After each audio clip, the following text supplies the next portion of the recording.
What's up, guys? I hope your day is going well.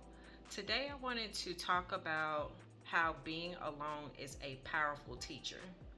I would say, just from experience, I actually enjoy being alone. I enjoy being in solitude. And I think a lot of it has to do with the fact that I've never been a person that has been very social or a person that has just have a lot of friends, and this is pretty much have been majority of my life. So the only major difference that I will say as I've gotten older is that versus when I was in my younger years, when I was younger, say in high school, middle school, or wherever the case may be, I being alone, I felt out of place because I felt lonely versus being alone. I felt as if I just felt like I didn't have anyone that could relate to me.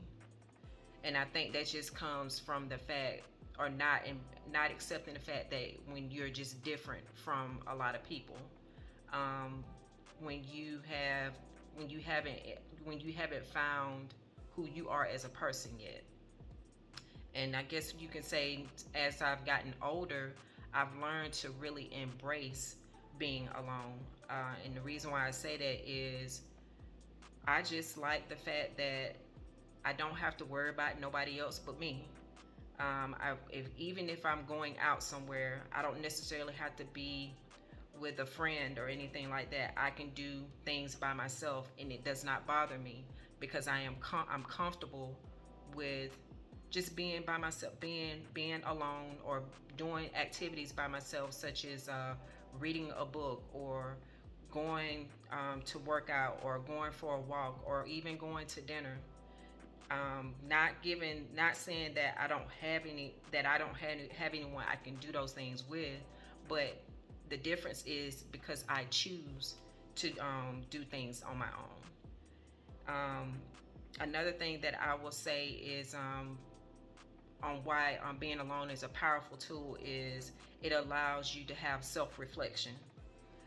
You can actually the self-reflection, it allows you to just check in with your thoughts and your feelings and just experiences that you have experienced. It allows you to, once you're able to check in with those different things about yourself, you will soon find that you can soon find your strengths and your weaknesses, um, things that you probably would have never really found out about yourself if you did not have that alone time. That alone time allows you to not be distracted. It allows you to actually really focus in on yourself because um, another uh, you don't have another person there that's keeping you distracted by conversating with you, and you're not. And when you don't have that person, when you have a person there that's conversating with you, it's not allowing you to actually listen from within, because a lot of times our inner voice or our body is telling us what it is that we are needing, or what needs to happen as a next step. Another thing that I will say when it comes to being alone as a powerful teacher is the sense of independence. Um, what I mean by that, independence meaning you're more self-reliant. You have more confidence in making decisions without having any external approval from people. You become more creative. You have you have more confidence in your abilities and just who you are as a person, and all of you're able to attain those things because again you're spending time alone. You're getting to know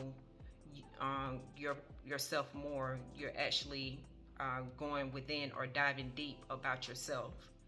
That's that's one of the other things that I will say when it comes to being alone. That sense of independence. You're moving without getting permission from other people and how you're moving. Another thing I think I mentioned this earlier is being creative. Solitude, it often just fosters creativity. You are able to do things. You're actually able to get some of your best creative creative skills just by being alone, because you're actually focusing in on something that requires you to be. So, I want to clarify something that I just said a few moments ago when it comes to being alone and having a sense of independence. And what I was trying to say was, spending time alone, you will become more self reliant, and you will learn to solve your own problems without having any external you don't need any external validation, or you have the confidence to make your own decisions. You're not waiting for someone to give you permission to do certain things or move in a certain way, because you have established a level of confidence about yourself that you no longer need that, and that you can only get that by spending time with yourself, getting to know yourself on a deeper level. That's what I was trying to say. Um, so, since I've said that, the last thing that I will say when it comes to a powerful benefit to being alone is you have the capability to bounce back from adversity. Learning to you know how to cope with your emotions independently. That's one of the biggest things that I had to learn, that I'm still working through.